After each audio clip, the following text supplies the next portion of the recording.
Alô, alô, muito boa noite a você aí do outro lado. Eu sou o repórter Gustavo Ferreira, do valorinvest.com. Começa agora o seu saldo do dia desta véspera de feriado, dia 14 de novembro de 2022. Venho te falar que o mercado abriu essa semana com a incerteza fiscal colocada em banho-maria. Isso na maior parte das horas, porque no instante final da sessão aqui no Brasil, essa incerteza fiscal foi colocada no freezer, viu? Não foi só em banho-maria, não.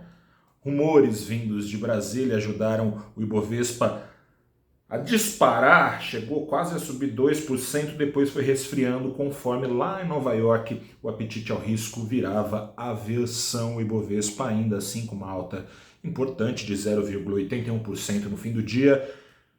Seguinte, os últimos capítulos da mais nova novela política e também do mercado, a PEC de transição, os últimos capítulos permitiram algum alívio aos investidores. Isso porque o mesmo Centrão, que estava sempre disposto a ajudar o presidente Jair Bolsonaro a furar o teto de gastos, vamos ver até quando, mas esse mesmo Centrão ensaia ali fazer um jogo duro com o novo presidente eleito Luiz Inácio Lula da Silva. Esse sinal foi dado pelo ministro da Casa Civil, Ciro Nogueira, já foi ministro de governos petistas também, mas hoje é ministro do ainda presidente Bolsonaro e é um dos principais caciques do Centrão. Ciro Nogueira diz que apoia a PEC, mas não nos moldes ventilados pela equipe de transição. Ciro topa furar o teto de gastos para um novo Bolsa Família de R$600 e não R$400 por mês, como prevê o orçamento de mentirinha enviado para o Congresso. Ele topa também furar o teto de gastos para reajustar o salário mínimo acima da inflação. E fim de papo, ele não topa mais nada. Dando uma volta aqui no tempo, em 2020, no calor da pandemia, o Centrão topou um extrateto de quase R$500 bilhão. Em 2021, de 114 bilhões de reais. Neste ano, com a eleição batendo a porta, subiu a bagatela para 155 bilhões de reais fora do teto. Mas agora, Nogueira acha excessivo algo acima de 58 bilhões.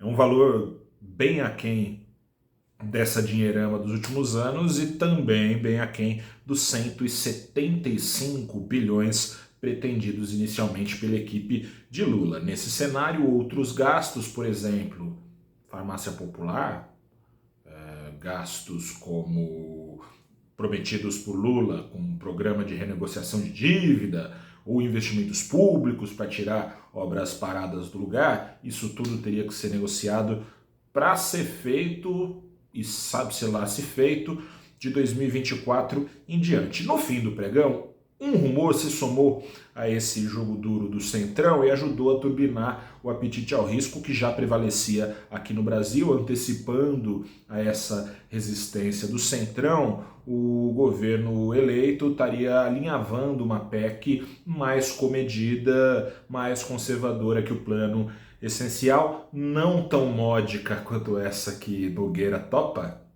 mas talvez aí, do ponto de vista do mercado, mais importante, sem a proposta de tirar até 2026 os gastos sociais, em especial com Bolsa Família, do teto de gastos. Ficaria esse furo apenas no ano que vem, para aí ser discutido qual será o novo arranjo fiscal para dar conta dos gastos necessários, isso é bom deixar claro, necessários para um país que já era pobre e foi ainda mais empobrecido depois da pandemia. Contradições políticas à parte, o que o investidor quer saber no fim do dia é a conta. Parece que a conta vai ser menor do que aquela que vinha trazendo busca por proteção, com essa expectativa de que o bicho papão não seja tão papão assim. O dólar hoje foi puxado para baixo em 0,66% aos R$5,30. Vamos ver o que acontece na quarta-feira, quando deve ser apresentado, se não for adiado de novo, o texto que o governo pretende ver aprovado, governo eleito, né, pretende ver aprovado com a PEC da transição. Antes disso, descanso do mercado, ficará observando os ativos lá fora, porque feriado de proclamação da República, Bolsa não funciona. Até quarta-feira, então. Um grande abraço, bom feriado para você aí do outro lado. Eu estarei de plantão informando para você tudo aquilo da cena internacional que mais importa para o seu bolso aqui no Brasil. Um grande abraço, boa noite, até a próxima.